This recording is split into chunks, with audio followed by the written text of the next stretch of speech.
Here we go. We are now recording.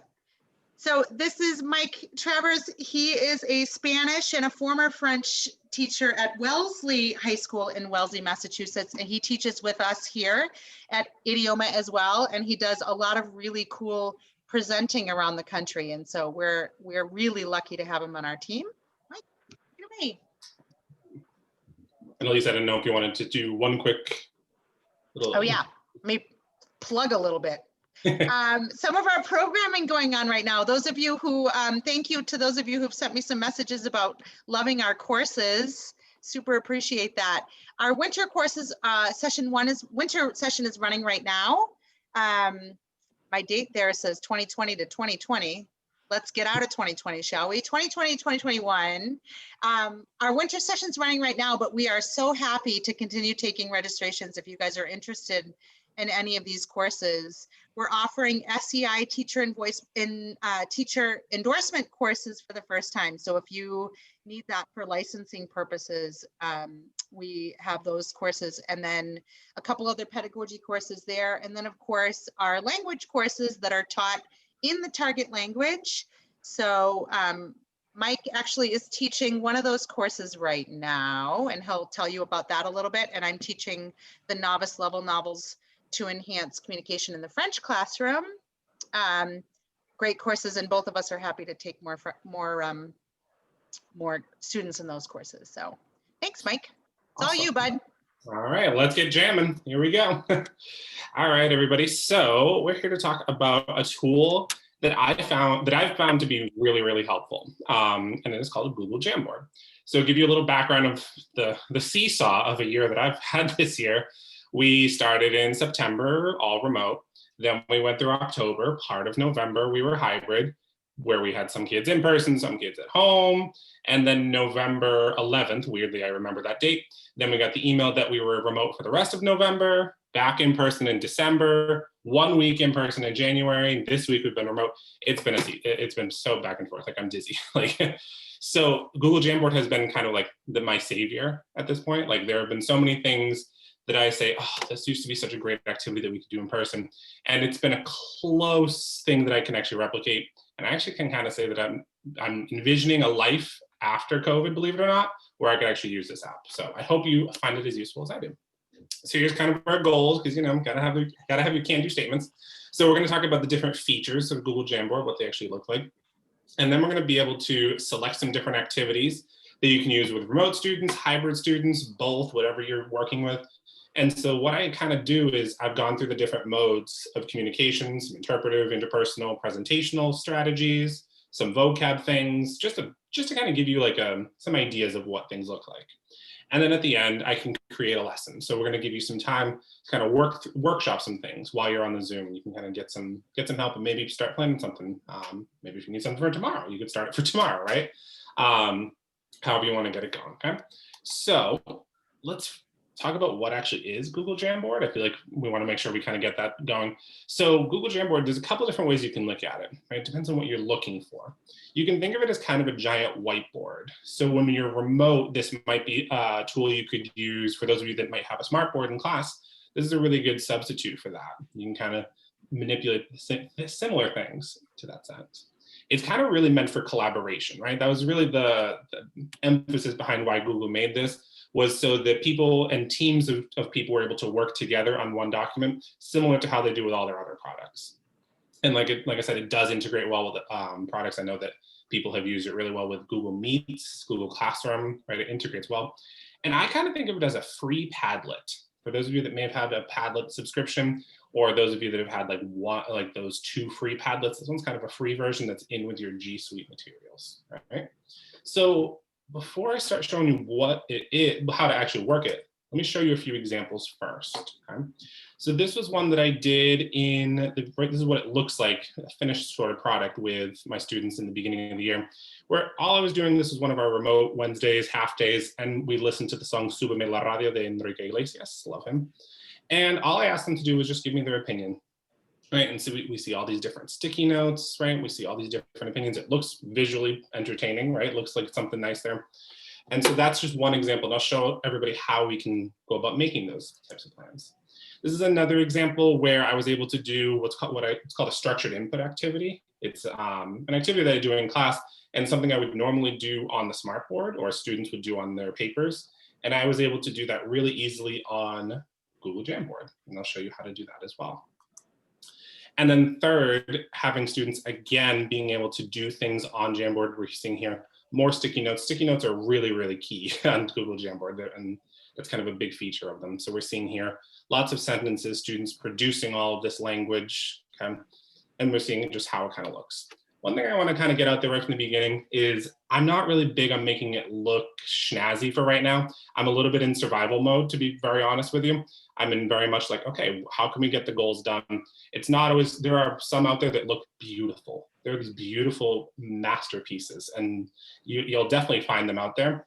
But if you don't start by making something into a masterpiece, that's a-okay. And for me, that's where I am for this year. Maybe in the future, we'll start to get a little Picasso-like and start making things look like that.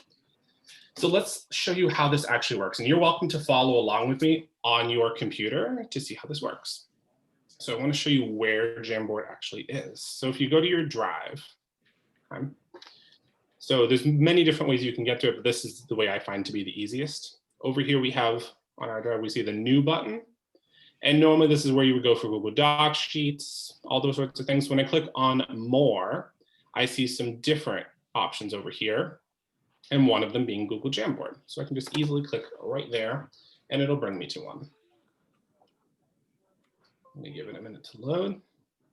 And so this is what a completely blank Jamboard is going to look like.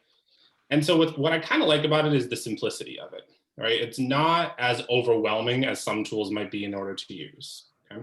So here is where the majority of the collaboration is going to happen, right? So this is kind of your whiteboard. This is where you saw the sticky notes and things like that.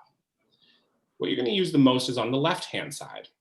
So on the left-hand side, we have a bunch of different tools. So we start up here, we have a pen.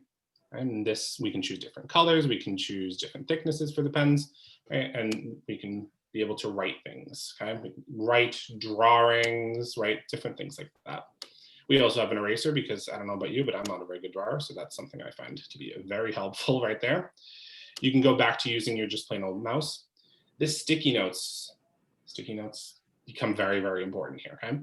So this is one of the tools you're going to want to show students how to use if you want them to collaborate. So on the left-hand side, you have sticky notes. And when I click on it, I get this little thing where I can start writing, and I get these little colors up here. And I love to choose the different colors.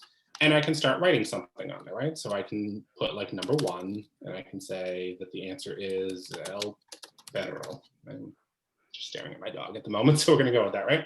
And so what it does is automatically posts it right up there onto my Jamboard itself. And it allows everybody to see it anonymously.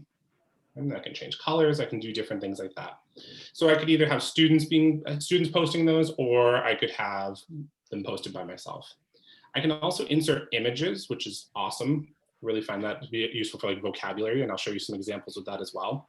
So you can upload them from your computer. You can do a Google image search right from here.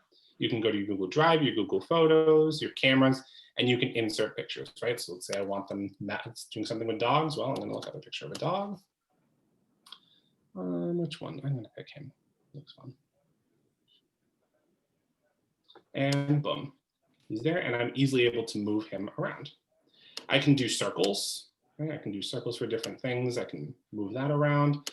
I can also do text box. So if I want to put directions on the top of the page, let's like match the sticky note to the picture.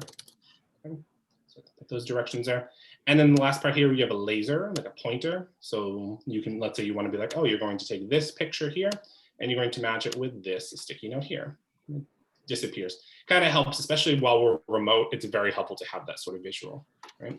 So teaching students, if you want students to be able to use this, it's really important to teach them just where the things are. So maybe the first time you use it, you put like a little text box here that just explains, this is where you'll find sticky notes. This is where you'll find the drawing tool. This is where you'll find text boxes and things like that. Other features I can do, I can set the background, right? They don't give me a ton of backgrounds to start with. If you want to start getting like crazy, you can insert pictures as backgrounds. Okay, so let's say you have like a worksheet that you've been working on in class normally. You can save it as a picture, and you can insert it as a background. and that way people can't really move it. If you mess up, you can just press clear frame.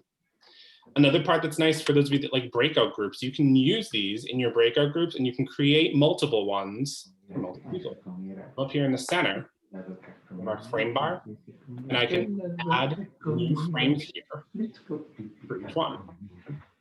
And so what I can do is I can have, all right, breakout group 1, you're going to work on slide 1, breakout group 2, you can work on slide 2.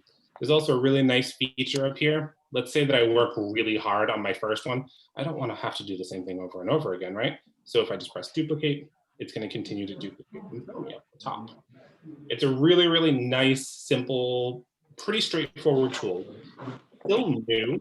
For example, there are some things in there that I've made suggestions to Google about, right? And Google's been pretty good about getting back to people about some suggestions. So as you're going through this, if there's a feature you're like, you know, I really wish that it had this, they've been very, very responsive. And in order to find that, there's these 3 dots here, right? And you can send your feedback right to Google. A really important feature that I have forgotten many a time that you want to make sure you're doing, if you want students working on this, which you probably do, if you want them collaborating, you need to go over to your share button. And so before you give them the link to it, it's extremely important that you change the bottom where it says restricted to only people with the link. You want to just change it to anybody with the link. And instead of viewing, you want them editing. Okay? I suppose you could say anyone with or restricted could edit, but you would have to add them there. Okay? But you want to really make sure that they can edit. If you want them manipulating and moving some things around, you want to make sure you do that, because more often than not, there's nothing worse than like when you get into a breakout, everybody's in breakout groups, and then you get the thousands of emails that say request for access, and you just forgot that one extra step. Okay? So as a whole, there's not too many things here, okay? But there's so many amazing things you can do. They're really, really high quality for your language students. So I'm going to bring you back here to the presentation, and I'm going to show you some of the things we're talking about. Because let's be real, we may have attended trainings before, and every single time you leave there and you're like, what about this in my classroom? What about this in the world language classroom? And this by no means is this is not an exhaustive list, right? This is just kind of a list to start to get you thinking, especially as we start to begin to workshop some of these. Okay?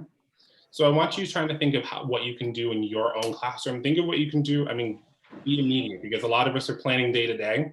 Start thinking about tomorrow, start thinking about Tuesday, start thinking about Wednesday, start thinking about the next couple classes. What can you do with this, right? Maybe you're thinking about that remote half day if you have one of those, right? So let's start interpretive mode. I'm going to tell you some of the activities that I've either done or seen with this, and then show you some examples of that. So for the interpretive mode, right, so we're thinking about listening and reading. So maybe one of the first things I want to do is I want to do some pre-reading activities or some pre-viewing questions for kids to read. Maybe I post a couple of questions.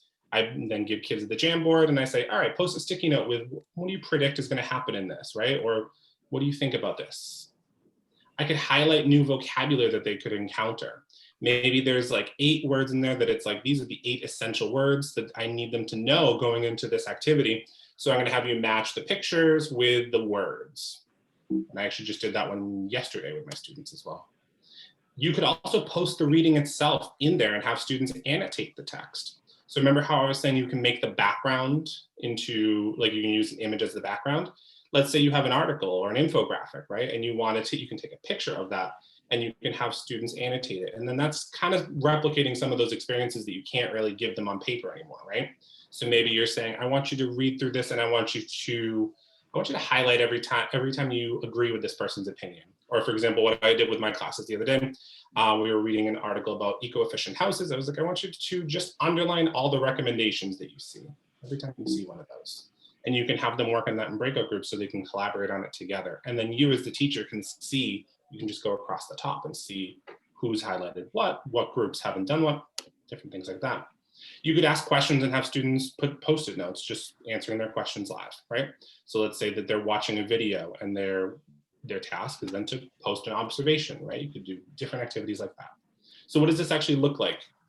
This is the one I did yesterday. So we're in an environment unit. So at the bottom, this is an example of what I would do in terms of matching vocab words and pictures. So you can see all these sticky notes here. I did them by color, right? Because I really enjoyed the colors for some reason. And so what students were doing, they were working in breakout groups. looking at the pictures above, and they were able to move the sticky notes onto the pictures, right? So they were saying, okay, la sequía, oh, we've learned that word, that's gonna be a drought. Oh, el agua embotellada, that's bottled water. Is it this one? Is it this one? And it kind of gets a little bit at that interpersonal if they're going to negotiate back and forth, right?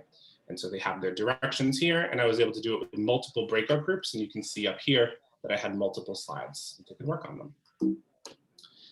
This one is from my department head, Tim Egan at the high school. This is something he did as a pre-reading activity where he took a bunch of statements that were in the article students were about to read, and to kind of reduce that affective filter or reduce the need for them to go to Google Translate, he chose a bunch of quotes from the article, exact quotes, and like there were simple sentences or more or less simple sentences with enough cognates, enough information for them to be able to read.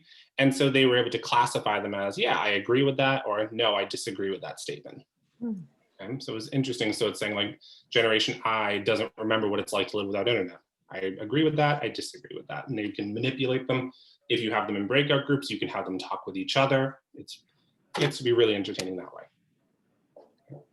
So in terms of interpersonal activities, which I know that's the mode a lot of us are looking for, and I wish I could say this would help you with speaking, but for me, I think interpersonal writing is an area that we could help them with using Google Jamboard. So maybe you could assign 2 students to a board, and one person posts a message and the other person has to respond. It's kind of like a live texting sort of situation, or live, I mean, they don't really text anymore, they all Snapchat each other anyways, but that would be a way to do that as well, right? And I'll show you an example of what that looks like. You could also use it as a pre-speaking activity, right? And maybe having students post the expressions they actually want to use in their conversations. So maybe telling them up front, like, guys, I'm gonna put you in breakout groups. We're gonna be talking about this topic, we're gonna be debating this. I want you to help everybody out. I want to make like a giant list of all the words you may need in order to have this conversation. And it might facilitate some of those conversations so that it makes it a little easier instead of total silence. And maybe they're like, oh, the words I actually need could be here. And that could kind of help them out a little bit. Another activity you could do can be some version of 4 corners, right? You can post opinion in the middle, have students move their names or post their names in the different corners. And then you could do some sort of follow-up activity with that. So here's an example of what one might look like for that interpersonal writing where they're writing back and forth, right? So here they're talking about what their opinions of middle school were, right? So I give very, this one I actually did as just an example for everybody here, but very, very explicit instructions where it's like different colors. This is what you're gonna do, right? So this person here would post their first response. The next person would post in a different color to respond, and they would continue the conversation that way. So you could do it as an interpersonal writing in that sense. Another thing you could do is, if you want them to debate, maybe give them some opinions and then have them debate whether they're logical, illogical, or neutral, whether they agree or disagree. So this one here was a bunch of opinions, and we did this on Wednesday after that vocabulary activity, where students looked at a bunch of opinions and they talked about them, like, well, and got into some interesting conversations, like, is it required that we prohibit the use of plastic? Right? And watching kids go back and forth between their opinions, moving their opinions back and forth, and kind of having that negotiation, right? And for Spanish teachers, you'll notice that there's subjunctive in here reinforcing some input so that they can see some more subjunctive in there. Here's a template. I believe we found this template online. I forget where, and I apologize for not citing that. But this would be a 4 corners activity where maybe you post a question in the center and you can have students go off that way. And then maybe, I mean, this is just thinking right now, maybe then you ask them to change their name on their Zoom and put the number of the corner they went to. And then you could set breakout groups that way, where you put all the ones that said number 1 in one group, or in multiple groups with number 1, etc. Just to kind of facilitate that a little bit, just to make it a little bit different than just here are your questions, go talk in your groups. Presentational mode activities.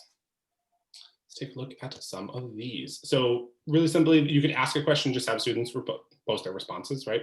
And it's just nice to see everybody's shows up on there. They do show up anonymous. So if you're looking for everybody to see what everybody says, that is one feature that you do not have on this, but in one sense that is nice because nobody feels like, oh, everybody can see my opinion, right? But in terms of accountability, that is one area that maybe that's a suggestion that we could make to Google in terms of accountability for that. You could ask students to complete a Venn diagram, right, using those sticky notes. So maybe you post a picture in the background, right? You save the picture as the background of the Venn diagram, you post your question, you label what they are, have students label them out there, or put in their sticky notes that way. You could also do what I would call a museum walk, right? And this one is not nearly as interactive as what it would be in person, but maybe you post a picture and a statement that goes with it, right? And have students post a statement that goes with each one, so that they're seeing a picture and writing about it, and writing different sentences about each picture that they're seeing.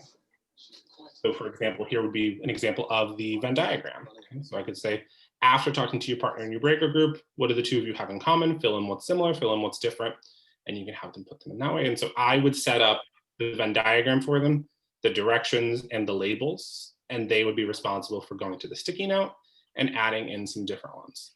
I like to do this after a breakout group for some accountability as well, because sometimes if you know that there's something you have to do afterwards, is what Bill Van Patten would call a task, right? Where you're talking for a reason. So maybe you get some different ideas that way. Very, very simple other idea. Maybe you just write a sentence about each one of these pictures, right? So you just do a sticky note, you give them the pictures, and they just write it out that way. Just a way to get some presentational writing in there, so that it's not just the same stuff over and over again, and you as a teacher can kind of see everybody's in one nice, neat spot. What about some vocabulary building activities? So this is an area like you saw earlier, where you could match pictures and vocabulary words, right? We have the sticky note and you can match them that way. And I'll show you a different way to do that as well. You could have students draw pictures to represent different words. That's a favorite of people in class, right? The drawing is not always that great on the computer. If you've ever tried to draw on the computer before, it takes a little bit of work. But it's one way to kind of get kids involved. Maybe even if you just do it as a brain break, just have everybody log on and you have them 2 minutes draw a picture of something that way. You could also give them a word and ask students to create sentences using that word, just reinforcing some vocabulary.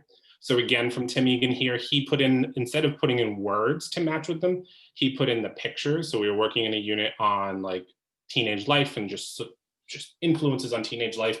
So we had all of these pictures, and then he wrote these definitions in Spanish, and students were to match the pictures and the definitions, right? So they could work in breakout groups, they could work individually, depending on how you want to set that up for your students. Grammar, and yes, I'm going to use the G word, everybody's favorite word. This is a great place for you to do what are called structured input activities, where you kind of manipulate some input so students can see a grammar form and kind of like process it as for meaning before they process it for form. You could also do PACE lessons really easily. For those of you that are familiar with what PACE is, this would be a great place for maybe if you're doing a co-construction where people post their ideas of what they observed when they were looking at a grammar point. So maybe you highlighted the subjunctive for them and you want them to notice some endings. If you're curious about what either of those are, curious about some grammar activity, just a quick little plug. The course that I teach for Idioma is teaching Spanish and French grammar in context, teaching it as a concept. So if you're ever interested in learning about these techniques and some more techniques of how grammar fits in to a proficiency-based classroom, I do recommend. I'm teaching one right now for Spanish teachers, and I'm teaching one for French teachers. I believe in the spring is when that one will start. Those are available, so keep an eye out for the email that will come later on. I'd be happy to have you and happy to show you some more of these. Just to show you again the structured input, this is what a structured input activity would look like. So here I'm having kids focus in on the imperfect, right? So I was having them look for those and decide which person these sentences actually matched with. So what I was able to do was take a picture of what would normally just be like a worksheet that I would give out in class. And here I'm able to just project it, and I can have students share their answers, and I can review it as a class, highlighting certain words, right? And checking off the answers that way. And really quickly, just a few other activities, and these are not exhaustive whatsoever. There are lots of game boards out there. If you were to Google the Jamboard game boards, there's so many cool ones you could do out there where like they can move their sticky note along and that can be their game piece. So that could be a fun way to kind of get kids maybe speaking and working together and collaborating in breakout groups that way. It's a great place for what are called brain dumps. So like maybe after a vacation where kids don't remember that much, or they're like still half asleep, you can say, all right, so right before vacation, we were talking about teenage life in Argentina. I'm gonna give you 2 minutes. I want you to put as many sticky notes on there as you can with everything that you remember about what we were talking about before break. And it's just a great place for it to be all in one location for students to see these sorts of things. And you can also, like I was saying before, set the background as a picture or as worksheets. Shout out to Stephanie Carbonneau, who I believe I saw in this as well. She just did one, and I did not get into the presentation, and I apologize. She just found one and recreated it, one for I Spy, which I thought was really awesome, where she had a picture and she had a bunch of the verbs that were vocabulary they were working with, and they would circle the verb and then they would circle the activity, right? Matching them up that way. I thought that was a really, really awesome idea. Shout out to Stephanie for that one. And so here's an example of a game board that we found. This one's in Spanish. And so you can have different teams working on these things together and moving them all the way around, depending on whatever game. I don't know what game this was, maybe a teacher created game, but that way would work as well. Here's one where you could do something involving, this one would be parts of the body, which is just matching vocabulary words. You could put the picture there, have them label different things that way. So now that I have flooded you with a bunch of different things, a bunch of different ideas, a bunch of different modes and things like that, what I would love to do now is if you have any overall questions, I would love to answer those and then give you some time right now to start working on some of these. Maybe start sharing some ideas with each other, start troubleshooting some things, start collaborating with other people to see if we could come up with some really cool ways you could use Jamboard and get jamming in your classes. So Lisa, I actually can't see any of the chat, so I don't know if there were any questions, unfortunately. We seem to be having some issue with not everyone's able to ask questions to everyone, or to the whole group, but they're able to ask me. So I've been kind of moderating some of those questions. We did have a really good question about how to assign in Google Classroom. So that's, I would love to, if we want to get started, and then if this group ends up being better, if we split it up, we certainly can. And I can take a group and you could take a group, and we have a chance for everyone to ask and to work. If we want to stay all together, perfectly fine also. We do have, Blanca's got her hand raised, so it looks like we've got some people that are ready to get started. Blanca, can I help you with your question? Yeah. So I have 6 sections. Would I need to create, and I was envisioning doing the breakout rooms, or like I saw that you have different slides. Yeah. So I'm thinking in a breakout room, if I have like a different sort of activities, like say with the matching vocabulary words, each slide should be different, right? For each group. So for my 6 sections, I would need to copy that Jamboard 6 times, right? So I can use it with the different, my different classes. Yes, and it's actually, that actually sounds very complicated, and it actually shouldn't be. Let me show you what, that should be as simple as creating a copy of that. So just going, if you just right click on your Jamboard, if you right click on it and make a copy, and then just renaming. The only thing that I noticed, because I ran into this problem just the other day, Blanca, was that when I made a copy, the sharing settings didn't stay the same. So if you have 6 sections of the same thing, you can just make one, copy it multiple times before you assign it. And then the only thing is you would have to then change the sharing settings each time to make sure that they have access to edit. And then Thank you. no problem. I think I see Franklin team. Yeah, it's Darlene. Hey, darling. Just wondering, so do I have to save anything that I don't want them to be able to move? Do I have to do that as a picture and save it as the background? Yeah, that's the best way to do that, so that they can't end up, if they really worked hard, they could figure that out, but they won't find that way right away for you. Yeah, good question. We had a good question about sound, Mike. You can't record in Jamboard, but can you add sound buttons in Jamboard?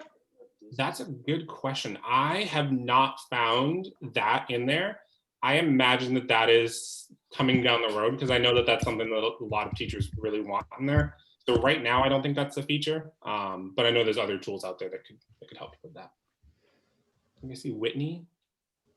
Yes, my question is, how do you like hold them accountable, make sure everybody's doing it? mean, you could obviously have them type their name maybe on the sticky note, or how can you know who's doing what? Yeah, that is something. What you can do is, I mean, starter point is that you can see everybody that's logged in. So you Okay. can start Okay. out by seeing when you,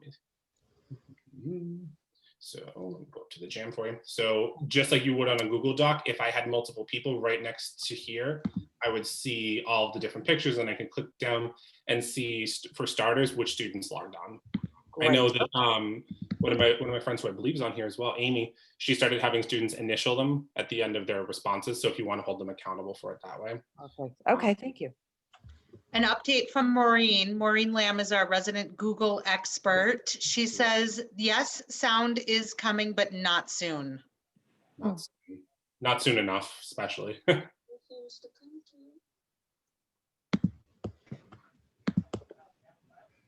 I know that there was the question of Google Classroom. I'm trying to remember how to use Google Classroom because our district recently switched over to Canvas. And I was a big Google Classroom user before, so I'm trying to relearn Google Classroom for you.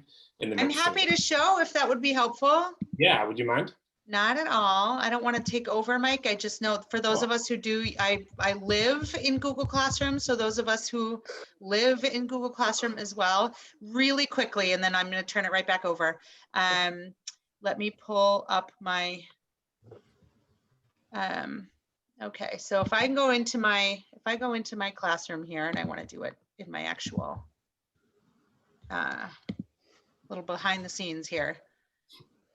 Okay, so if I wanted to assign a Jamboard in my Google Classroom, I'm actually going to create it, jamboard.google.com. I'm going to create it over here. And then let's say I wanted to assign this Mr. Bean activity that. We can only see your Google homepage. We can't actually see what you're doing. Oh, well, that's not helpful. Okay, just a moment, please. Let me try that again. How's that? There we go. Okay, great. Thank you. Okay, so here's my, here's what I want to have my students work on. So I'm going to share it this way. There's other ways you can do it too, but, and I'm going to share so that I've got the link here, and I can go into my Google Classroom and I can assign it, create assignment, and then Mr. Bean. And then if you go here, add a link and just add your link that way. Oh, it didn't do exactly what I wanted to do, but this gives you idea. So if you can cut and paste the link and then make a copy for each student to assign it that way.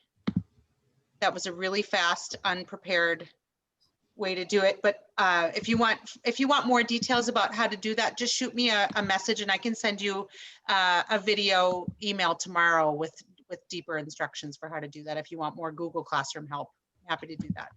Okay. Hey, Lisa, real quick, you Yeah. just said make a copy for each student.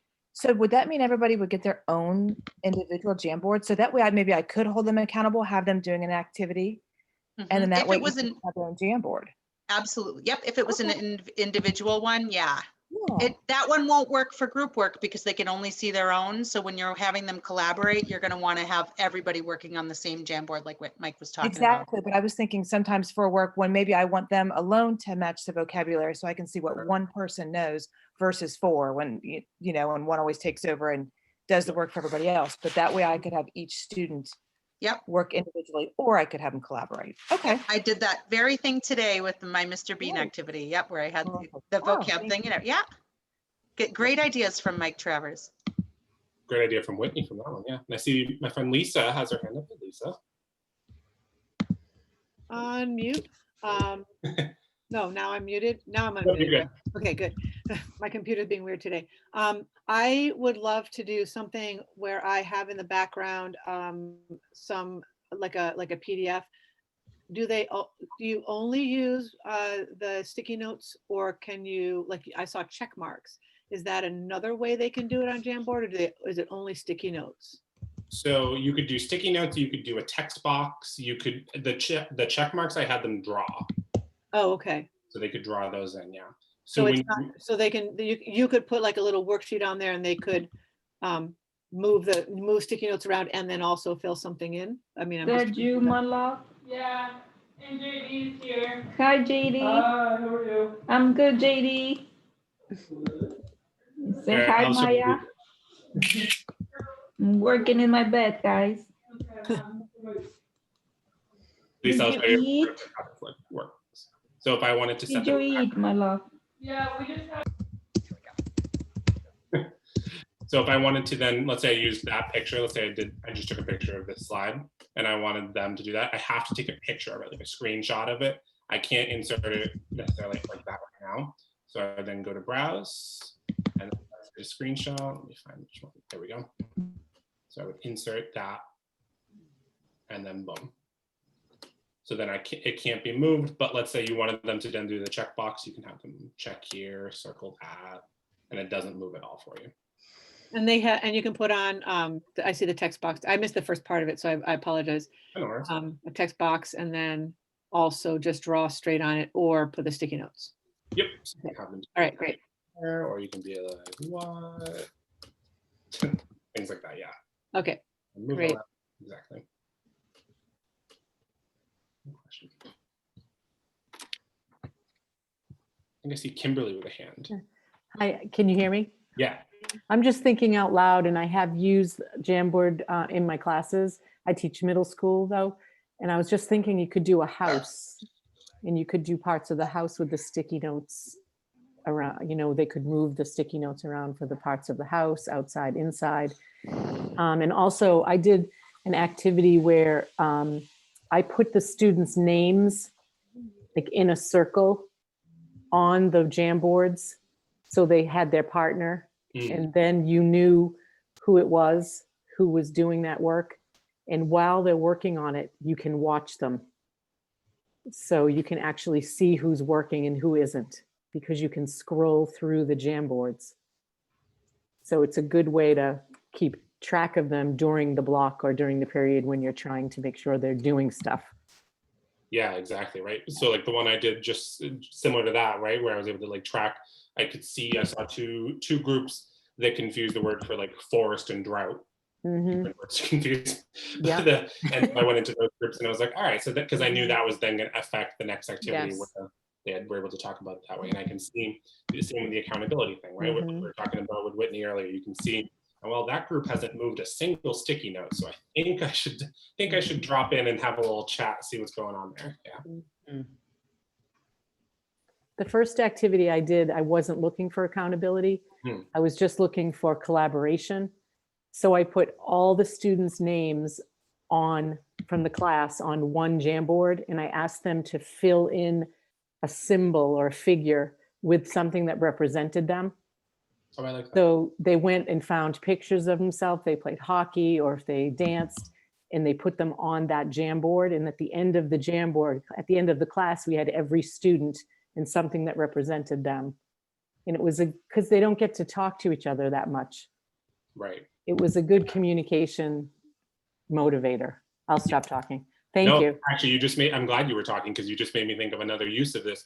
Because right now what our students are craving too are just things like normalcy, right? So like some graphic organizers. Exactly. You can find yeah. I love the Venn diagram idea. I'm gonna use that tomorrow. And I could see how they would work in so many different ones, right? If you were sequencing events, maybe you then want to do like a sequencing events diagram, and maybe there's pictures that they're putting in order or different things like that. There's so many different cool things that they could do with that. Thank you. Denise with a hand. Can Jamboard, does it work with iPads? That is a good question. My district, at the high school at least, we don't have iPads, so I don't know the answer to that. Okay, I'm just thinking for myself to design one, to use it on my iPad and then use my stylus and be able to handwrite things on it if I'm kind of putting one together or something like that. So, okay, so you don't know. Okay. I don't know, but I think there's an app. I feel like when I've tried to open one from like an email that's been sent to me like on my phone, I feel like it's then sent me to an app. So I wonder if there is an app, in which case I feel like, yeah, maybe the drawings and the writings would be a really good for that. Yeah, and if kids have it too, if kids have iPads and they wanted to, be a little more creative and use it from their iPads, I think that's also a possibility. So I want to open up the space for you to be able to start working. If you want to start working on some ideas, maybe some things, if you want to start workshopping some ideas, if you have questions about some stuff, I'd love to help out.